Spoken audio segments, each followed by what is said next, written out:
Assalamualaikum warahmatullahi wabarakatuh. Berjumpa lagi dengan saya Jeki di kisah horor. Kita lanjutkan part yang ke-13 dari tulisan Agan Indra G057. Jika kalian mau membaca sendiri cerita-cerita horor yang lain, silakan kalian klik link yang ada di deskripsi. Selamat mendengarkan. Tak ada yang tahu pasti siapa atau apa sebenarnya sosok yang satu ini, dari mana asalnya, dan makhluk jenis apa dia. Sampai saat ini masih menjadi tanda tanya besar. Orang-orang yang biasa menyebutnya si Temon. Sosoknya menyerupai anak kecil dengan telinga sedikit lancip, mirip telinga kelelawar, kepala botak tanpa sehelai rambut pun. Matanya yang sebelah kanan bulat besar, sedangkan yang sebelah kiri buta. Kulitnya hitam dekil penuh daki, dan yang menjadi ciri khasnya, ia selalu muncul dengan hanya mengenakan popok kain kusam dan dekil. Sosoknya biasa muncul di kali kecil Tegal Salahan, suka menangkap ikan dan memakannya mentah-mentah. Sedang waktu kemunculannya tak bisa diprediksi, kadang muncul di tengah siang hari bolong, kadang juga muncul di saat menjelang waktu maghrib. Bahkan tak jarang muncul di tengah malam buta. Berbeda dengan penghuni Tegal Salahan yang lain yang suka mengganggu sampai membuat orang celaka, sosok yang satu ini terkesan cuek saat kemunculannya tak sengaja terpergok oleh manusia. Meski terkadang ia juga usil mengganggu, tapi tak pernah sampai membuat orang celaka. Hal ini yang justru membuat orang penasaran.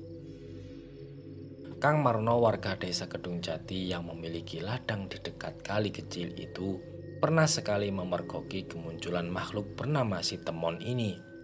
Saat itu siang hari, saat Kang Marno sedang sibuk bekerja di ladang, tanpa sengaja ia melihat kehadiran makhluk itu sedang asik mengejar-ngejar ikan di kali.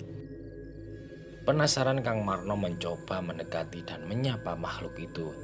Tapi jangankan menyahut, menoleh pun ia tidak. Membuat Kang Marno sedikit jengkel. Ia semakin mencoba untuk lebih mendekati makhluk itu. Namun saat sudah semakin dekat, Kang Marno merasa langkahnya semakin berat, seolah-olah ada kekuatan tak terlihat yang menahan kakinya. Kang Marno pun segera mengurungkan niatnya, takut terjadi hal-hal yang tidak diinginkan. Lain Kang Marno, lain pula yang dialami oleh Mas Yadi. Warga Kedung Sono itu sedang memancing saat memergoki kemunculan si Temon. Waktu itu sore hari menjelang maghrib, Mas Yadi yang sudah mendapatkan beberapa ekor ikan berniat menyudahi kegiatan memancingnya. Saat membenahi peralatan memancingnya, tak sengaja ia melihat makhluk itu berlari-lari kecil di pinggiran kali. Penasaran, Mas Yati meletakkan peralatan memancingnya dan berniat mengikuti makhluk itu. Ia penasaran, ingin tahu dari mana atau kemana makhluk itu akan pulang. Mas Yati yakin makhluk itu juga menyadari kehadirannya. Meski terlihat cuek dan tak memperdulikan Mas Yati yang mengikutinya, makhluk itu masih tetap berlari-lari kecil menyusuri tepian sungai menuju ke arah hulu, dan Mas Yati masih terus mengikutinya. Sampai akhirnya saat mendekati rumpun pohon bambu, tiba-tiba makhluk itu lenyap begitu saja. Mas Yati sampai mengucek-ucek matanya, lalu mengitari rumpun pohon bambu itu. Namun nihil, makhluk itu benar-benar lenyap begitu saja. Mas Yati bergidik ngeri, bulu kuduknya merinding, mengingat waktu itu sudah menjelang maghrib dan suasana di tempat itu sangatlah sepi. Akhirnya Mas Yati bergegas kembali ke tempat. Ia meninggalkan alat pancingnya, membereskannya lalu bergegas pulang. Mbah Kromo yang juga memiliki sawah di dekat kali kecil itu juga pernah melihat sosok si Temon ini. Saat itu sedang musimnya menggarap sawah. Seperti biasa, saat bekerja di sawah, Mbah Kromo selalu membawa bekal teko air minum berisi teh pahit dan beberapa potong singkong rebus. Bekal itu ia letakkan di gubuk yang berdiri di atas pematang yang membatasi sawahnya dengan kali.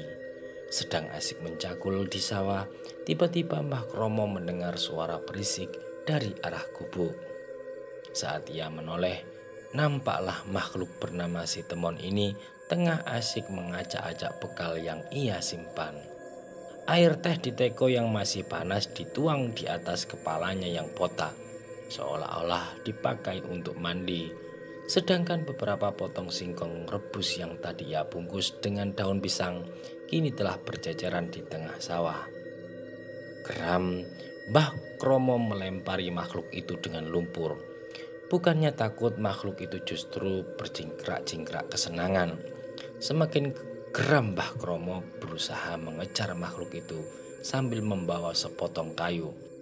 Namun dengan lincahnya makhluk itu melompat dan berlari untuk kemudian menghilang di semak-semak.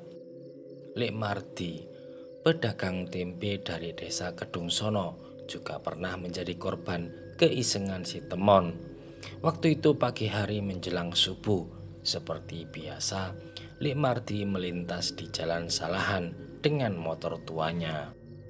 Sudah menjadi hal yang wajar jika para pedagang selalu berangkat ke pasar pagi-pagi buta, karena jarak pasar memang lumayan jauh. Suara motor tua milik Lemardi memecah suasana pagi saat melintasi jalan berbatu itu.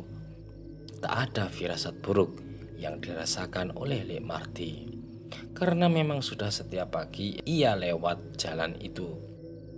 Sampai saat melintas buk yang ada di jalan Salahan, Lemardi merasa jalan motornya sedikit goyang, disusul dengan sepasang tangan kecil yang memegang pundaknya. Sontak Lemardi menghentikan laju motornya dan menoleh ke belakang. Betapa kagetnya pedagang tempe itu saat melihat si Temon telah berdiri dan melompat-lompat di boncengan motornya sambil berpegangan pada pundaknya. Kesal, Lemardi membentak makhluk itu dan menyuruhnya turun. Namun makhluk itu justru semakin bersemangat melompat-lompat di atas boncengan motor sambil tertawa cekikikan.